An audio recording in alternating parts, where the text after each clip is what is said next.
दोस्तों, कल एक बड़ा ही ऐतिहासिक दिन था। जवाहरलाल नेहरू जी के बाद प्रधानमंत्री नरेंद्र मोदी वो दूसरे प्रधानमंत्री बनने जा रहे हैं जो दो कंप्लीट टर्म कर चुके हैं और तीसरे टर्म का जिन्होंने शपथ लिया है।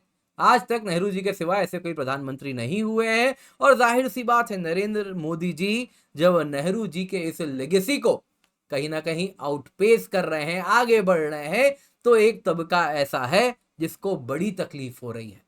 मेगा मेल्टडाउन क्या हुआ है सोशल मीडिया में, आपको मैं आज बताने वाला हूं। किस प्रकार से आरफा खानुम जी ने शाहरुख खान को पानी पी के कोसा है, तो कोई झूठ फैला रहा है कि भारत में तो माइनॉरिटीज को रिप्रेजेंट ही नहीं किया गया, जैसे कि भारत में केवल जो सेकेंड लार्जेस्ट मेजॉरिटी है वही माइनॉरिटी है। भारत में सिख, ईसाई, जैन, बौद्ध तो माइनॉरिटी है ही नहीं। दोस्तों, ये बात जो करते हैं, मजहब हर चीज में ढूंढ लेते हैं। क्या उन्होंने मोदी कैबिनेट में, मोदी मंत्रालय में, क्या उन्होंने एजुकेशनल क्लासिक क्वालिफिकेशन देखा? कौन क्या एजुकेशनल क्वालिफिकेशन रखता है जिसको मंत्रालय दिया गया है? उसकी बात कोई नहीं करेंगे। ये सारा नैरेटिव तब बनाया जाता है जब चीजें उनके हिसाब से उन्हें बनानी होती हैं। दोस्तों, यहाँ पे शशि थरूर जी आ गए। वो कहे कि देखो, मुझे तो कहीं से भी इनविटेशन आया नहीं, तो जब न्योता नहीं आया तो मैं तो इंडिया पाकिस्तान का मैच देखूंगा। अब उनसे और कुछ उम्मीद भी नहीं की जाती है। कल तो वो यहां तक कह दिए कि देखिए, पाकिस्तान को इनवाइट नहीं किया गया स्वेरिंग इन सेरेमनी में, ये बहुत ही अच्छी बात नहीं है। अब दोस्तों, ये सारी बात करने वाले भूल जाते हैं कि पाकिस्तान ने कल स्वेरिंग इन में अपनी मौजूदगी जताई है। कल दोस्तों, जो दर्दनाक टेरर अटैक हुआ है, आपने शायद तस्वीर देखी होगी, मैंने कल ही शेयर भी किया था।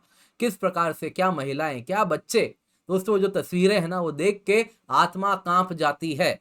इस प्रकार का निर्मम अटैक हुआ है इन आतंकवादियों के द्वारा। और ये जो बॉलीवुड गैंग है जो कि राफा में अपनी आंख लगा के रखा था, वो इसके बारे में एक शब्द भी बोलना भूल जाते हैं। दोस्तों, किसने कहा पाकिस्तान कल मौजूद नहीं था? पाकिस्तान ने अपनी मौजूदगी बताई है। उन्होंने कह दिया है कि मोदी 3.0 में हमारा फुल इलाज करना होगा, नहीं तो हम ऐसे ही तकलीफ आपके लिए उत्पन्न करते रहेंगे। खैर दोस्तों, इसका इल्तिजाम तो होने वाला है। अमित शाह जी ने भी कह दिया है, उन्होंने जो शब्द का प्रयोग किया है, राथ ऑफ लॉ, आपके ऊपर होने वाला है। तो देखते हैं क्या वो करते हैं। कहीं ना कहीं जो जम्मू कश्मीर में उनकी पॉलिसीज है, जिसमें जो ये तबका है जो आतंकवादी सिंपैथाइजर रहा है, उसको लेके जो सॉफ्ट कॉर्नर ऑफ लेट आया है, उम्मीद करता हूं वो भी अब बदलेगा, क्योंकि उनको भी चीजें तो समझ आ रही होंगी। खैर, अब देखते हैं सरकार क्या फैसला लेती है। तो आइए सबसे पहले मेल्टडाउन का आज का थ्रेड शुरू करते हैं और देखते हैं। दोस्तों, सबसे पहले तो क्या हुआ है, जहां तक बात है ये स्वेरिंग इन सेरेमनी की, तो इसमें कुछ अजीब सा दिखा। कुछ लोगों ने कहा कि यहां पे ध्रुव राठी जी भी आए हैं। क्या है, जरा ये वीडियो देखिए। यहां पे देखिए, नेताजी हैं, शपथ ग्रहण कर चुके हैं, साइन कर रहे हैं। साइन करने के बाद ये जैसे ही उठते हैं, यहां पे देखिएगा, इस जगह पे देखिए, क्या आप एक जानवर चलता हुआ देख पा रहे हैं? जानवर है? किसी ने कहा कि नहीं जी, ये तो क्या है आप जानते हैं। तो किसी ने कहा कि नहीं जी, ये तो जो सरकारी जितने भी सिक्योरिटी ऑफिशियल्स हैं उनका ये स्निफर डॉग है, जर्मन शेपर्ड है। क्या वो जर्मन शेपर्ड है? या किसी ने कहा कि नहीं जी, ये तो तेंदुआ है, लेपर्ड है। तो किसी ने कहा ये तो बड़ी सी बिल्ली है। अब क्या है ये तो नहीं मालूम। तो किसी ने कहा कि ध्रुव राठी जी को न्योता दे दिया गया है। तो मुझे तो इंसान तो कहीं से नहीं लग रहा, शायद उन लोगों की आंखें खराब होंगी। तो क्या है वो तो आप ही मुझे कमेंट में बता दीजिएगा। एक आखिरी बार जरा देख लीजिए जानवर को चलते हुए, जो जानवर ही लग रहा है, कहीं से भी ध्रुव राठी तो नहीं दिख रहे। मुझे तो कोई German shepherd type sniffer dog ही लग रहा है। खैर दोस्तों, इसके बाद अगर आप देखें तो सबसे पहले आरजे साइमा आ गई। कहती है मौकरी हो गया इक्वल रिप्रेजेंटेशन का, मुस्लिम, क्रिश्चियन, सिख एमपीज तो है ही नहीं। जरा देखिए मंत्रालय क्या हुआ है। आप सिर्फ मजहब ढूंढती हैं, जरा एजुकेशनल बैकग्राउंड देखिए। 7 मंत्री पीएचडी हैं, 3 एमबीए हैं, 13 लॉयर हैं, 6 डॉक्टर हैं, 5 इंजीनियर हैं, 7 सिविल सर्वेंट हैं, 68 ग्रेजुएट्स हैं। आपको तो मजहब देखना है तो मजहब भी देखिए। आप अगर हिंदू की बात करें तो इसमें जनरल 25 हैं, ओबीसी 27 हैं, एससी 10 हैं, एसटी 5 हैं। माइनॉरिटीज जानना है, बुद्धिस्ट 2 हैं, सिख्स 2 हैं, क्रिश्चियन 1 हैं। तो आप ये जो झूठ फैला रही हैं कि माइनॉरिटीज नहीं है मंत्रालय में, आप भी जानती है, मैं भी जानता हूं, अब ये डेटा भी बताता है कि आप कितना झूठ बोल रही हैं। मंत्रालय में बहुत सारे माइनॉरिटीज हैं। जहां तक बात है एक विशेष तबका जिसको रिप्रेजेंटेशन नहीं हुआ है, वो तो कहीं ना कहीं जैसा वोट होता है उसके अनुसार आपके लोग चुन के जाते हैं। यदि आपने एक पर्टिकुलर कैंडिडेट को, मजहब से आने वालों को नहीं चुनेंगे आप, तो आप मंत्रालय में कैसे उम्मीद करते हैं? तो जाहिर सी बात है वही देखने मिला है। जहां तक बात है उसकी, तो माइनॉरिटीज तो आपको देखने मिल रहे हैं। यहीं पे दोस्तों सागरिका घोष आ गई। वो बोली कि देखिए, मैं तो मानती ही नहीं कि नरेंद्र मोदी जी चुनाव जीते हैं, उन्होंने लोगों का मैंडेट लूज किया है और इसीलिए मैं तो नहीं जाऊंगी। अब इस प्रकार की बातें हो रही हैं कि मॉरल लेजिटिमेसी नहीं है। कैसे भाई? 92 के बाद से, रादर उसके पहले से नरसिम्हा राव जी की भी जो सरकार थी, इससे कम सीट था।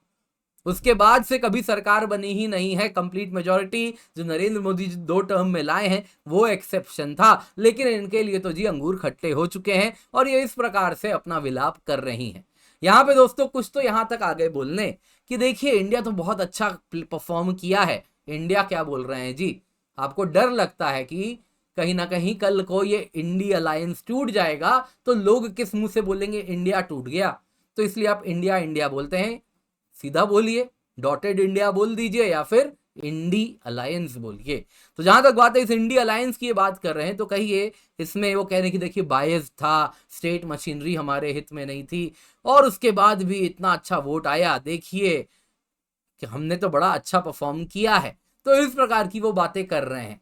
तो अंगूर पूर्ण रूप से अब खट्टे होते हुए देख रहे हैं। यहीं पे आरफा खानूम शेरवानी आ गई।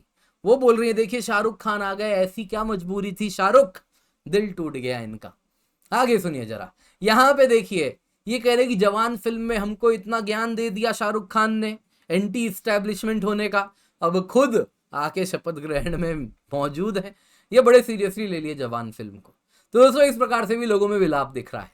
बाकी ये देखिए, मेरा जो सेंस ऑफ जॉय था, जो प्रधानमंत्री नरेंद्र मोदी और उन बीजेपी को कंप्लीट मेजॉरिटी नहीं मिली, तो उससे जो सेंस ऑफ जॉय था अब वो कम होता जा रहा है। ऐसा लग रहा है चंद्रबाबू नायडू वो टेक्सटाइल मंत्रालय, पंचायती राज, सोशल जस्टिस जैसे कुछ टूथलेस मिनिस्ट्री को लेने वाले हैं। मिनिस्ट्री भी बस एक कैबिनेट और एक मिनिस्टर ऑफ स्टेट मिला है। तो इनको लग रहा था कि 5-6 पोर्टफोलियो मिल जाएगा या 7-8 पोर्टफोलियो मिल जाएगा नीतीश बाबू को, 7-8 चंद्रबाबू को, और ये पूरी सरकार में अधिकतम मंत्री उन्हीं के होंगे। वैसा कुछ भी नहीं हो रहा। ये जो मजा आ रहा था ये अब खत्म होता जा रहा है। बड़ी दिक्कत हो रही है इनको। वैसे ही सलिल त्रिपाठी आ गए।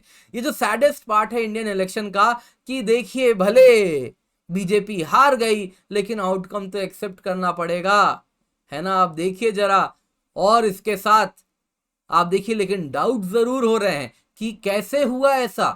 अगर पोल फेयर होते तो बीजेपी को तो 100 सीट भी नहीं मिलता।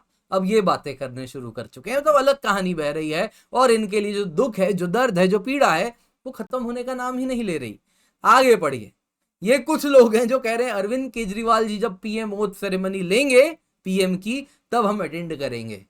यहां पे कुछ लोग आगे बोलने के लिए, जिसको आमिर खान रीपोस्टेड। जरा देखिए क्या लिखा है, डोंट फॉरगेट हिम, ये तो जेल में है अपनी ऑनेस्टी के लिए, अपनी ब्रेवरी के लिए।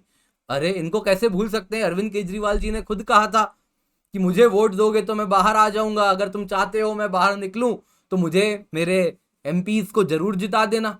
अब लोगों ने तो ज्यादा सीट्स दिए नहीं, मतलब अब लोगों ने जो कहा, अब जनता तो जनार्दन है, जो कहा उनका सराखों पे रखना पड़ेगा अब इच्छा। तो अब ये तो लगता है जेल में ही रहने वाले हैं कुछ दिन।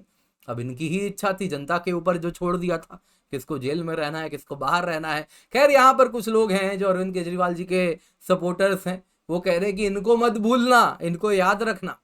दोस्तों यहाँ पे कम्युनिस्ट आ गए। कम्युनिस्ट आके कह रहे हैं कि डेमोक्रेसी को रिस्टोर कीजिए, ड्रैकोनियन लॉ को हटाइए, डिटेन्ड एक्टिविस्ट को रिलीज कीजिए, गवर्नमेंट को बुलडोजर का इस्तेमाल बंद करें, प्रोटेस्ट बंद करें, एक्टिविस्ट का अरेस्ट बंद करें, ईडी को मिसयूज करना बंद करें। इस प्रकार की बातें करने वाले कम्युनिस्ट आ गए। इनको लगता है कि इनकी सरकार अब तो नहीं बनने वाली, तो अब इनको रियलिटी चेक हो रहा है कि सरकार वही है, लोग भी वही है, तरीका भी वही रहेगा। आपके लिए जो बुरे दिन चल रहे हैं वो लगता है आगे भी चलने वाले हैं। तो अब इनको वापस से जिस प्रकार से ये धरना वाला काम करते हैं ये वही करते हुए देख रहे हैं। दोस्तों उम्मीद करता हूं आपको वीडियो मजेदार लगा होगा, लाइक जरूर कीजिएगा। साथ ही साथ हमें ट्विटर पे फॉलो करें, किंजल_GS मेरा हैंडल है। इंस्टाग्राम पे भी सेम हैंडल है, वहां पर जाके हमें फॉलो करें। इस वीडियो को लाइक करें, शेयर करें, भारत संवाद सब्सक्राइब करें, बेल आइकन दबाएं और एक वीडियो आ रहा होगा इसको अवश्य देखिएगा।